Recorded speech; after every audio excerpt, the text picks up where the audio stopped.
ఒకటి గుర్తుపెట్టుకోండి, పెళ్ళిళ్ళలో ఎప్పుడైనా ఎలాంటి గొడవలైనా ఇద్దరు గెలుస్తారు లేదా ఇద్దరు ఓడిపోతారు. అవును. అందులో ఒక్కరు గెలవడం ఒక్కరు ఓడిపోవడం ఉన్నదంటే ఆ మ్యారేజ్ బ్రేక్ అవుతున్నట్టు. ఉమ్. నేను గెలిచానని నువ్వు మనం సంబరపడదాం అనుకో, ఆ మన పెళ్లిని మనం సాక్రిఫైస్ చేసినట్టే. ఆ బంధానికి మనం ఇమీడియట్లీ లేకున్నా డౌన్ ది లైన్ సాక్రిఫైస్ అవ్వాల్సిందే.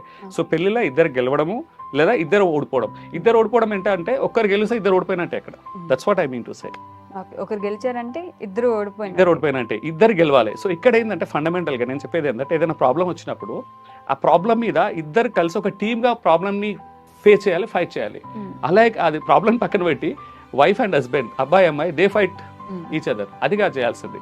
ఆ ప్రాబ్లం మీద ఇద్దరు యూనిట్ అయ్యి ఆ ప్రాబ్లమ్ ని ఫేస్ చేసి ఆ ప్రాబ్లమ్ ని ఫైట్ చేస్తే అప్పుడు ఇద్దరు గెలుస్తారు. ఓకే ప్రాబ్లం అనేది ఇక్కడ రిలేషన్షిప్ లో లేదండి, ఆ పర్స్పెక్టివ్ ఉంటుంది. ఓకే. అండ్ లాస్ట్లీ దీంట్లో యాడ్ ఆన్ చేయడానికి, how third person effects the relationship? చాలా అవుతుందండి. థర్డ్ పర్సన్ కూడా చెప్పాలంటే మనం చెప్పుకుంటూ వెళ్ళొచ్చు. పర్టికులర్గా ఇన్లాస్ ఉంటారు, క్లోజ్ రిలేటివ్స్ ఉంటారు, ఫ్రెండ్స్ ఉంటారు. అండ్ ఈ మధ్యలో ఇమోషనల్ అఫైర్స్ కూడా అవుతున్నాయి బాగా. ఇమోషనల్ అఫైర్స్ అంటే చాలా మంది తెలియకుండొచ్చు. ఇప్పుడు ఏంటంటే భార్య భర్తల మధ్య ఉన్న ప్రైవేట్ డిస్కషన్స్, ప్రైవేట్ ఏమన్నా ఎనీథింగ్, చిన్న సింప్లిఫైగా చెప్పాలంటే నా సంతోషాన్నైనా నా దుఃఖాన్నైనా కష్టాన్నైనా ఫస్ట్ నా సోల్మేట్తో, నా జీవిత భాగస్వామితో పంచుకోవాలి. అది కాకుండా నేను ఎదుటి వాళ్ళతో పంచుకుంటున్నానంటే, బయట వాళ్ళతో పర్టికులర్గా అందులో ఆపోజిట్ జెండర్తో పంచుకుంటున్నారంటే that is a biggest toxic. ఇక్కడ ఏంటంటే భార్య భర్తల మధ్యలో సఖ్యత, అండర్స్టాండింగ్, అలైన్మెంట్, లవ్ లోపిస్తున్నట్టు, ట్రస్ట్ లేనట్టు, రెస్పెక్ట్ లేనట్టు. It leads to multiple things. ఇప్పుడు మామూలుగా హెల్తీ కపుల్స్కి అది ఉండదు. అన్హెల్తీ కపుల్స్ బ్రేకప్, డివోర్సెస్, ప్రతిరోజు నిత్యం గొడవపడము, రోజుకింత రచ్చరచ్చ అవడము, ఇంకా దూరం పెరగడము, అందరిని దించడము. అంటే ఇప్పుడు ఎగ్జాంపుల్ నా దగ్గర కూడా కౌన్సిలింగ్ కోచింగ్ వస్తారు, కౌన్సిలింగ్ వస్తుంటారు.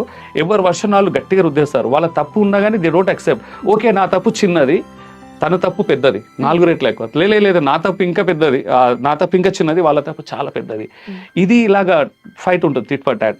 ఒక స్టేజ్ వరకు పేరెంట్స్ కూడా దే సపోర్ట్, ఇద్దరికి సపోర్ట్ చేస్తారు, కలిసి ఉండాలి. ఒక స్టేజ్ వచ్చాక వాళ్ళు కూడా వాళ్ళ అబ్బాయి తప్పున్నా వాళ్ళ అబ్బాయికి సపోర్ట్ చేస్తారు, వాళ్ళ అమ్మాయి తప్పున్నా అమ్మాయికి సపోర్ట్ చేస్తారు. వాళ్ళిద్దరు కలిసి పెద్ద టీం అవుతుంది. అప్పుడు కురుక్షేత్రం అవుతుంది. అబ్బాయి అమ్మాయి కాదు, అబ్బాయి ఫ్యామిలీ, అమ్మాయి family. It will become a big fight.